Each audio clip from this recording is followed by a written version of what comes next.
during potentially dangerous weather situations. Special blue receivers can be automatically activated by the signal to warn the impending hazard. Tests of the signal and your receiver's performance are normally conducted by the National Weather Service each Wednesday between 11 a.m. and noon. If there is a threat of severe weather, the test will be postponed to the next available good weather day. Reception of this broadcast, and especially the wind alarm tone, will vary at any given location. This variability will be noticed at elevated distances in the transmitter, creating a more noisy and good quality receiver, including the weekly test of the NOAA weather rating warning alarm devices and the NOAA weather rating alarm device.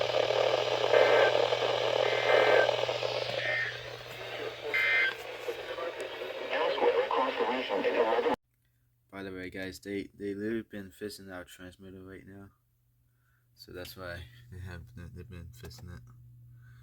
Yeah, the transmitter, intermittent outages. So yeah, and it probably sounds bad anyway. So the time is now 11:27 a.m. Central Daylight. Yeah, that's what it sounds like. It did sound good the other day, but and this one didn't go off, so that's why it's probably like that anyway. Unless we got the test anyway, so yeah.